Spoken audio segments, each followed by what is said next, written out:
ishtirokida instrument korrektirovka, ya'ni instrumentni nolini olishni tushuntirib beraman.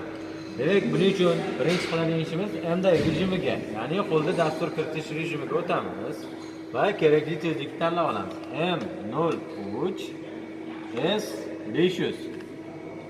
M03 S500 yozdim, blok insert. Mana dastur kiritaman va qaysi instrument kerak bo'lsa, shu instrumentni chaqirib olaman. T0100. Ya'ni tashqi yuzaga qoralama ishlov berish instrumentini korrektirovka qilmoqchiman va shu instrumentni chaqirib olaman. Blok insert. Demak, mana dasturga kiritdim va Sequel start tugmasini bossam, kerakli instrumentim ishga tayyorlanadi. Demak, ana endi handle rejimiga o'taman, patron o'chadi va patronni yoqib olamiz.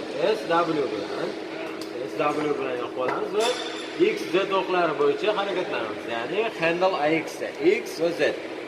Z o'qini bosaman va X yuzda turadi. Ya'ni bu degani bitta aylana chizig'imizning orasi, mana aylanadagi har bir chiziq orasi 1 desetkada hisoblanadi va Z bo'yicha harakatlanadi.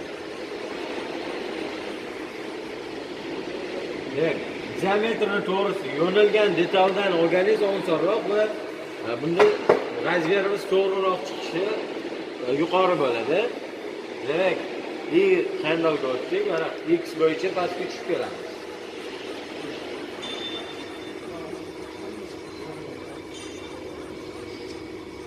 Demak, markazga yaqinroq tushib olamiz va X bosamiz, Z o'qini bosamiz, X10.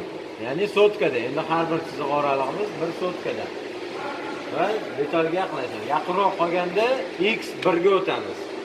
X1 ga o'tamiz va detalga tekkizamiz bu narsani. Rezes bizani detalga tekkizamiz.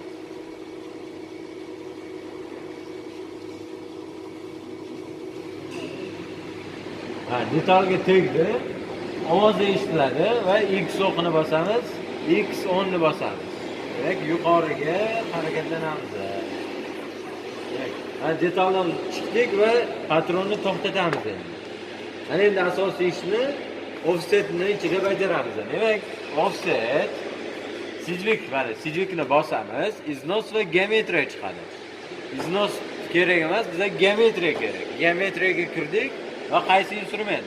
Demak, birinchi bizda nima? Z o'qi bo'ylab 0 oldik. Yozamiz. Z0. Izmerение, mana ekranda izmerение qilsak, biza olgan nolimizni, ya'ni mana bu yerdagi programmada mana bu nolimizni Z